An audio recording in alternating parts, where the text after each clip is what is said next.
உளுந்தூர்பேட்டை அருகே ஓட்டுநரின் கட்டுப்பாட்டை இழந்த சுற்றுலா வேன் மரத்தில் மோதி விபத்திற்குள்ளானதில் 6 பேர் உயிரிழந்திருக்கின்றனர். இது குறித்த விவரங்களை வழங்குவதற்காக செய்தியாளர் ரமேஷ் பாபு இணைகிறார்.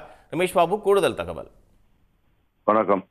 திருவண்ணாமலை மாவட்டம் ராணிப்பேட்டை அருகே மாம்பாக்கம் வாழைப்பந்தல் கிராமத்தை சேர்ந்தவர்கள் ஒரு வேனில், சுற்றுலா வேனில் 20க்கும் மேற்பட்டவர்கள் தூத்துக்குடி மாவட்டம் திருச்செந்தூர் முருகன் கோயிலுக்கு சாமி கும்பிடுவதற்காக சென்றுள்ளனர்.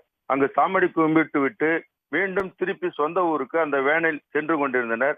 இன்று அதிகாலை இந்த வேன் உளுந்தூர்பேட்டை அடுத்த மேட்டத்தூர் என்ற இடம் அருகே சென்று கொண்டிருந்த போது வேன் டிரைவர் கட்டுப்பாட்டை இழந்த வேன் சாலையோரம் உள்ள மரத்தில் மோதி விபத்துக்குள்ளானது. இந்த விபத்தில் வேன் அப்பளம் போல் நொறுங்கியதுடன் வேனில் சென்ற 2 பெண்கள் உள்ளிட்ட 6 பேர் சம்பவ இடத்திலேயே பரிதாபமாக உயிரிழந்தனர்.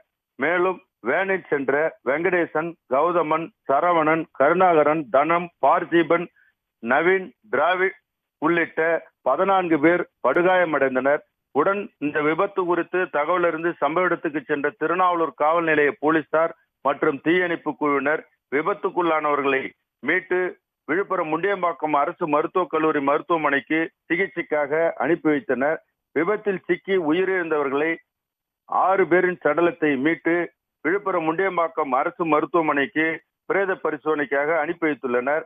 இந்த விபத்தினால் சென்னை திருச்சி தேசிய நெடுஞ்சாலையில் கடும் போக்குவரத்து பாதிப்பு ஏற்பட்டது. பின்னர் விபத்துக்குள்ளான வாகனத்தை சாலையிலிருந்து அப்புறப்படுத்தி போக்குவரத்தை சரி செய்தனர். இந்த விபத்து நடைபெற்ற இடத்தில் தற்போது கள்ளக்குறிச்சி மாவட்ட எஸ்பி ரஜித் சதுர்வேதி உள்ளிட்ட போலீசார் விபத்து குறித்து ஆய்வு செய்து வருகின்றனர்.